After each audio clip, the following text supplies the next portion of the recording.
to everyone sitting in this coffee shop, I'm just somebody sitting inside wearing sunglasses.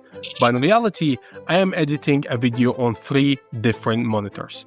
This isn't just a gaming accessory.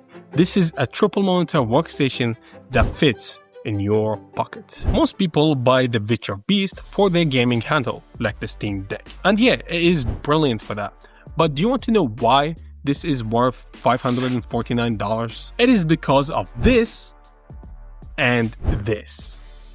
Today, we run the VITURE Beast through our smart money rating system. We start at 5 out of 10. Every win adds half a point, and every fail takes 1 away. Let's see if this is the future or is it just hype.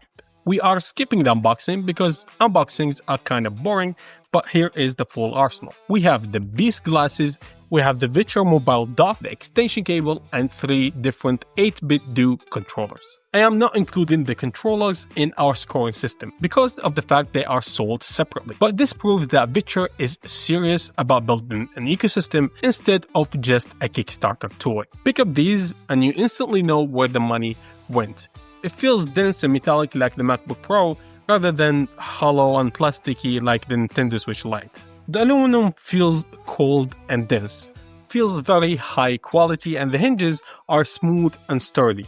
This is an easy half point. Now for the feature that actually blew my mind. SpaceWalker. You plug these into your MacBook or PC and instantly it spawns ultra wide monitors. And because of the native 3 degrees of freedom, the screens stay pinned in space. I can look down at my keyboard and look up at the screen. It feels like that 2002 Tom Cruise movie. What is it called?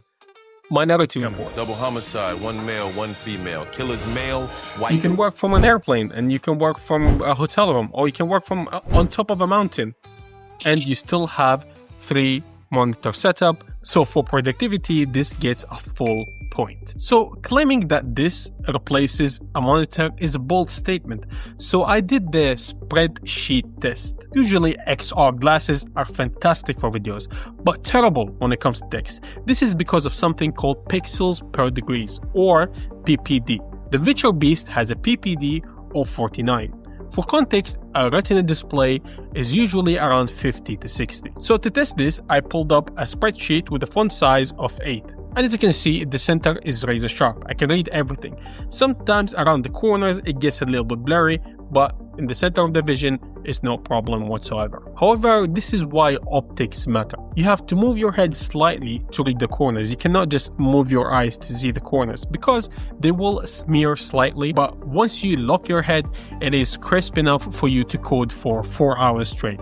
So for me, the test has passed. So since this was originally a gaming channel, what about gaming? So I did plug it into my Asus ROG Ally, and these micro OLED screens are pushing 1250 nits of brightness. And it's brighter and sharper than the actual screen of the handheld. Plus they run at 120 Hz.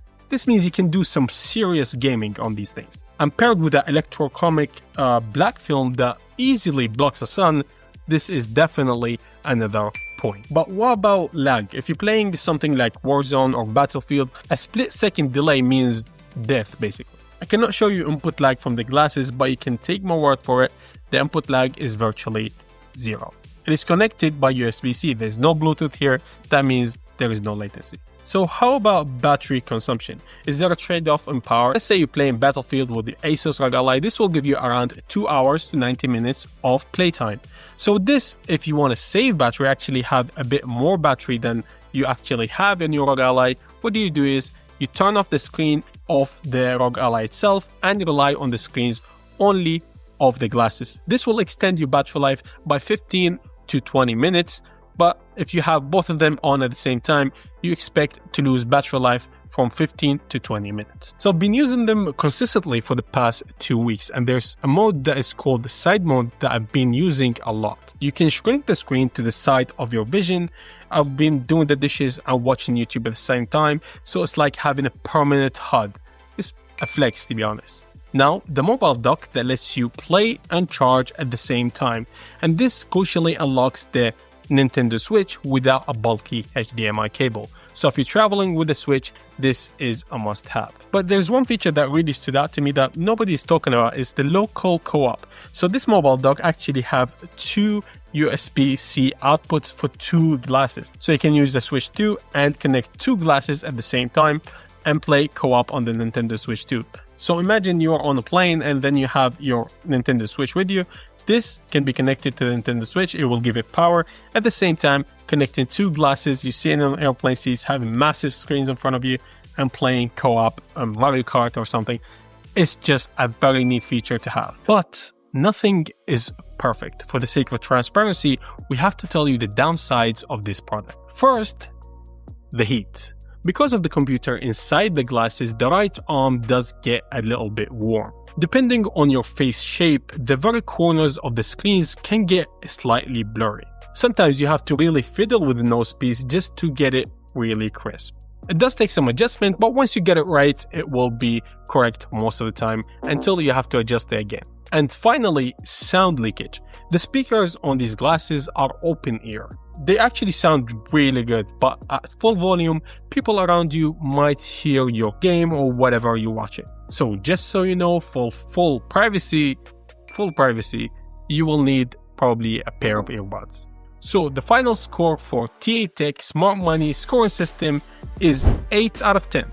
We lost some points at the heat and edge blur, but we did gain some massive points at the SpaceWalker app, the build quality and visuals. If you just want to game on a handheld, this is the best accessory to buy. This definitely solved the small handheld screen problem. But for productivity, I cannot stress this enough. This is an entire office that fits in your pocket. Don't buy 3 monitors, just buy the beast. Link in the description, and I see you in the next one.